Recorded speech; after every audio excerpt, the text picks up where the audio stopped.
Living Steel is Omega buffed, and on top of that, the Living Steel chests are now visible all the time. With this hotfix right here, you can see that the World Tier 3 Living Steel chests have gone up from 1 to 2 living steels per chest, which now makes it extremely nice to also level your alts in a Helltide. But more importantly so, we will get the increase also in World Tier 4, where we go from 3 living steel to 5 living steel. And on top of that, you also have an additional chance to get 5 extra living steels to drop. In this case, it's probably looking like Varshan materials are going to be the new bottleneck if you can play a lot. But for casual players that probably can't get every Helltide all the freaking time, that is going to be extremely nice and will hopefully smooth out the progression towards your Duriel runs and basically keep the Shards of Agony and the Mucus Slick Egg at a same level all of the time. For the time being, to fix this bug occurring, they had to actually get rid of the Guardian that was guarding the chests. They really want to reintroduce the Guardian at some point. So right now, you have to take a look at which chest you are opening because there won't be that big Guardian there anymore. So have a quick look on helltides.com or actually just mouse over them.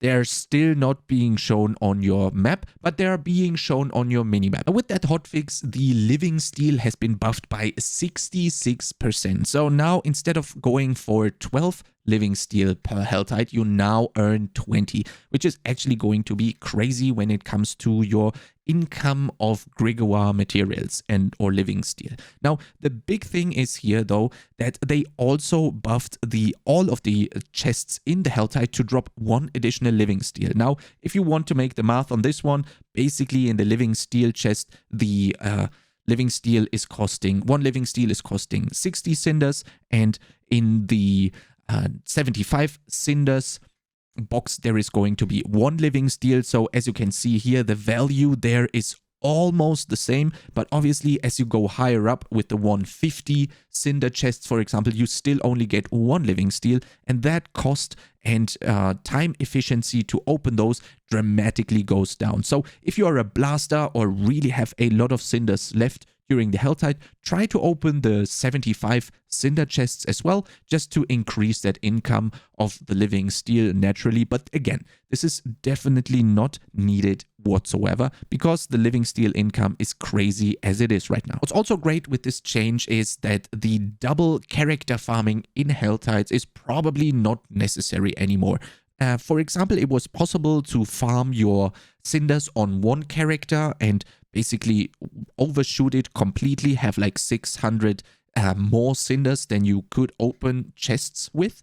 Then you would lock on to your alt, who's ideally also in World Tier 4, and then open 2 more chests to get even more living steel. If you want to catch up with your living steel, you could still do that if you really want, but your living steel is probably now going to be higher than your Varshan materials in the first place after the hotfix. So if you remember early in the season, I made a video about how to get 300 cinders per 10 minutes, and I really learned a lot since then. The method there is still viable, but is now going to be improved within this video. First up, let's start with the highest density areas equaling the highest cinders per minute. I have painted them in here on all of the pictures. As you can see, we do have fairly often a very high density area. It doesn't make sense though to just stay in that dense area and keep farming it because the mobs aren't really respawning as fast. So ideally you would be changing it up between the 2 high density areas, and that usually works out quite fine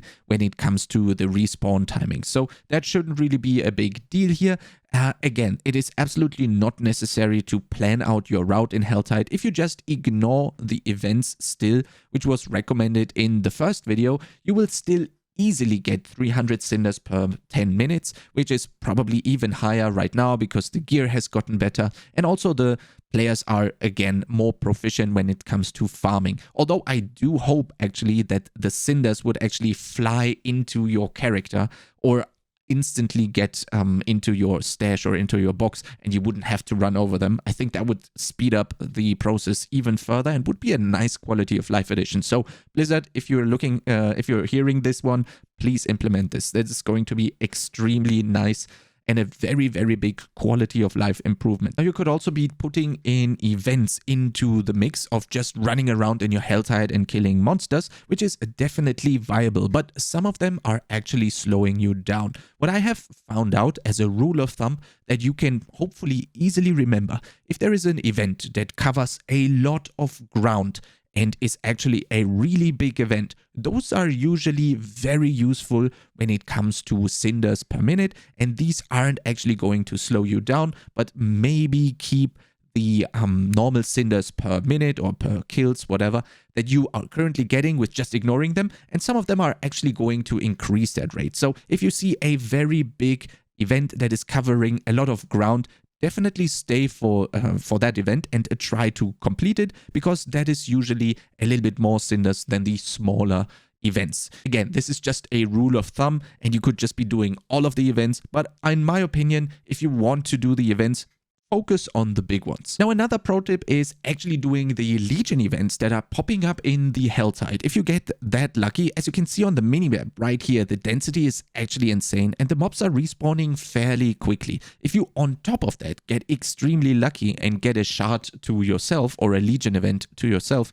this is going to be crazy. It took me around 5 minutes to complete the Legion event, and I made like 350 cinders from it. That was actually crazy. And as you can see here, we also have the 75 cinders chests in there in the Legion event. So you can actually take the cinders that you are earning while you are clearing all the other stuff, and you can actually get that one bonus living steel right here. But again, as I said before, opening all of the 75 cinders chests is definitely not necessary, because you will have way more than enough living steel anyway because of the 66% buff for the living steel chests. If you want to see me farming the Helltide really, really fast live, you can check the pinned comment down below with the Twitch link, and we're also always going to be doing the Uber Durials as I'm preparing for the Abattoir of Zia releasing in less than a month on the 5th of December. For Diablo 4's Season 2, I'm actually going to be playing on Hardcore on a Necromancer. I am really looking forward to this because that is going to be a pinnacle challenge that we've all been waiting for. So if you want to join me on that, again, the Twitch link is down in the pinned comment and also in the description below. And if you like content similar to this, make sure to subscribe to this YouTube channel, and I'll see you next time.